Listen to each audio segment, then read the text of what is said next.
요즘 제가 종종 뉴스, 항공 뉴스 관련된 거 브리핑 정리해드리고 있잖아요.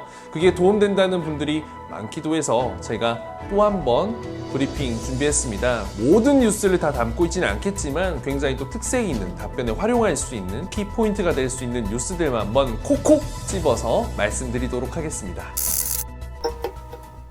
우선 첫 번째는 보잉 737NG 기종이죠. 넥스트 제너레이션 800 기종이 기체 결함이 발견됐다라는 기사입니다. 정확하게 말하면 동체 균열이 발견됐습니다. 전 세계 1133대가 현재 운항되고 있는데 그중 50대가 넘는 기체에서 결함이 발견됐다고 합니다.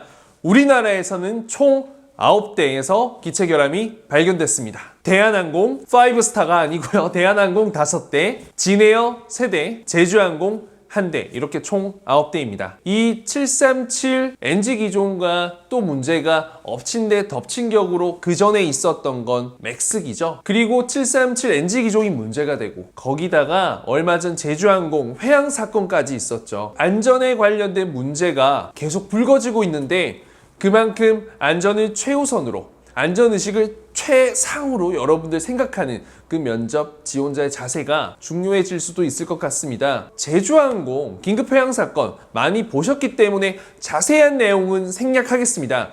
다만 딱 한 가지, 그 비행기에 타고 있었으면 얼마나 무서웠을까, 얼마나 정말 평소 있지도 않은 종교에 있는 신들 다 끌어와가지고 살려주세요 제발, 얼마나 무서웠겠어요.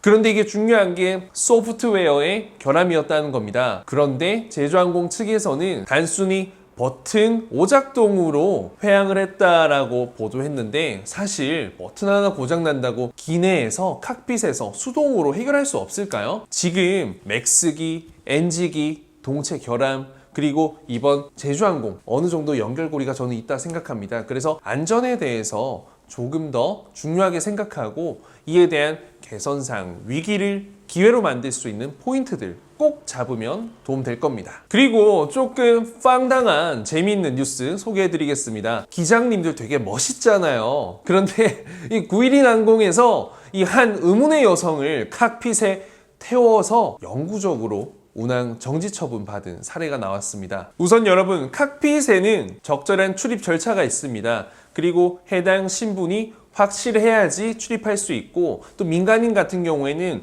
안전과 관련된 사항일 경우에만 탑승할 수 있는 것으로 알고 있습니다. 하지만 이번에 가장 문제가 됐던 건 이 해당 여성, 근데 이 여성은 중국의 승무원 준비생이라고 합니다. 그거 어떤 관계인지 저 사실 모르겠지만 어찌됐든 굉장히 문제가 불거지게 된 건 해당 여성의 SNS에 자랑스럽게 게재하는 순간 사건은 기폭제 터져버립니다. 본인은 사실 자랑을 하고 싶어서 SNS에 올렸겠지만 사실 이 민간인 여성을 들인 것도 잘못됐지만 이 사진 한 장으로 이 조종사의 인생은 끝났습니다. 그러니까 이걸 통해서 굉장히 또 퍼니하고 재밌기도 하지만 한편으로 어때요? SNS에 대한 기능, 가치관, 역기능, 순기능 다 이야기 엮어서 이야기할 수 있고, 또 이 뉴스 기사 하나가 여러분들 이 SNS 이야기하는데 파급력을 이야기하는데 또 팩트, 회사에 부정적인 영향을 주는데 팩트, 이렇게 사용하시면 되겠죠. 두 번째 좀 웃긴 뉴스, 대만에는 가장 큰 공항 중 하나가 타오위안 공항입니다.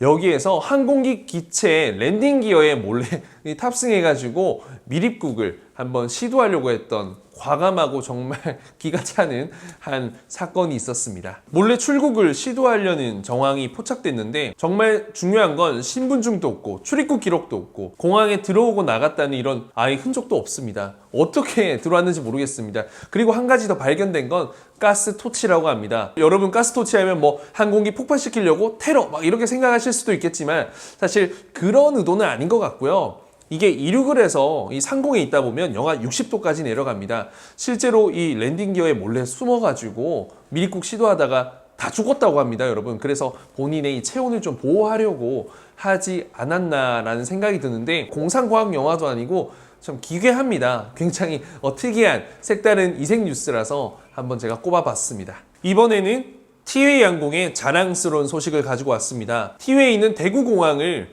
살린 항공사로 유명하죠. 유령공항에서 지금은 정말 많은 지역 주민들이 해외여행을 즐길 수 있는 그 감사한 공항인데, 사실 에어부산은 이 티웨이의 경쟁력에 밀려서 한 발 후퇴했죠. 그런데 기쁜 소식은 10월 28일 날짜로부터 대구공항에 있어서 화물 관련은 대한항공에서 티웨이항공으로 넘어왔다고 합니다. 우선 티웨이항공 입장에서는 화물로서 매출, 수익을 낼 수 있는 첫 번째 단추를 꿰다라고 생각하시면 되겠습니다. FSC가 망하지 않고 계속해서 성장할 수 있는 건 또 고정적인 화물 매출, 수익이 있다는 겁니다. 항공산업에 다각화하면 가장 기초가 되는 게 이 화물인데, 또 LCC 항공사로서 도전했다라는 부분은 굉장히 좋게 보고, 대구 지자체의 노력, 그리고 티웨이항공이 이 대구 공항을 위한 이런 열정 덕분에 일궈낸 결과가 아닐까 싶어서 뿌듯하고, 티웨이항공 앞으로의 성장이 기대된다라고 말씀을 드리고 싶습니다. 그리고 사업에 다각화하면 사실 제주항공도 호텔 리조트 산업도 있고, 대한항공 같은 경우에는 항공우주산업, 부품도 만들고 있죠. 그래서 이러한 부분 여러분들 꼭 체크 해주시면 좋을 것 같습니다. 10월 29일 플라이 강원이 드디어 운항 증명을 받았다고 합니다. 운항 증명이라 하면 해당 항공사가 이제 실제로 항공기를 운항해도 된다라는 허가를 이야기할 수 있을 것 같습니다. 플라이 강원은 양양공항을 기점으로 제주로 주 2회 운항을 먼저 시작한다고 합니다. 지난번 제주항공 뉴스 기사에서 아버지들을 위한 다양한 이 노력들을 봤다면, 이번에는 우리 굿세어라, 우리 어머니들을 위한 복지 제도를 한번 봤습니다. 비행하는 엄마 승무원 힐링 시간을 만든다라는 이름으로 자녀를 둔 어머니들에게 적극적인 지원을 한다라는 내용이었는데요. 작년부터 진행해온 프로젝트입니다. 제주여행, 제주항공 여성과 가족이 행복한 회사, 이러한 주제를 가지고 해오고 있는 노력의 일환으로 볼 수 있습니다. 2세에서 6세 자녀를 둔 비행하고 있는 승무원 같은 경우에는 감성 코칭도 하고 또 선후배 멘토링도 실시한다고 합니다. 1대1로 또 한 달에 한 번씩은 이 선후배가 같이 비행을 한다고 하는데, 이게 사실 인턴일 때 이 선배 플라잉 어드바이저라고 해서 붙여주는 제도가 있긴 하거든요. 그런데 이게 과연 좋기만은 할지는 잘 모르겠습니다. 또 누구와 함께 멘토 멘티가 되는 게 참 중요하잖아요. 그래도 이 멘토 멘티 프로그램을 통해서 육아와 일을 병행하는 이 고민과 스트레스를 함께 나눌 수 있는 장을 마련했다는 게 어딘가요? 그래도 제주항공 역시 똑똑하고 번뜩이는 아이디어, 역시 직원을 향한 회사, 뻔 경영을 가장 잘 실천하고 있는 회사 중 단연코 넘버1이라고 말씀드리겠습니다. 또 에어부산의 자랑스러운 소식을 가져왔습니다. KCSI 7년 연속 1위를 달성했었죠. 그리고 여기에 이어 KS SQI에서는 4년 연속 1위라는 영예를 거머쥐게 됩니다. 아무래도 에어부산 하면 LCC지만 마치 풀 서비스처럼 기내식도 주고 다양한 서비스가 좋았습니다. 그리고 무엇보다 좌석 간격, 이 피치도 굉장히 넓고요. 그리고 셔틀버스 운행도 굉장히 잘 돼 있습니다. 스케줄도 굉장히 다양하고 편수도 많아서 이용객들이 이용하는데 굉장히 편리하기도 합니다. 에어부산 승무원들이 서비스가 굉장히 또 좋기도 합니다. 저도 이렇게 진상 손님들 종종 보잖아요, 기내에서. 얼마 전에도 1시간, 1시간 반 이렇게 딜레이 됐었는데 승무원들 굉장히 친절해서 저 또한 감동받았습니다.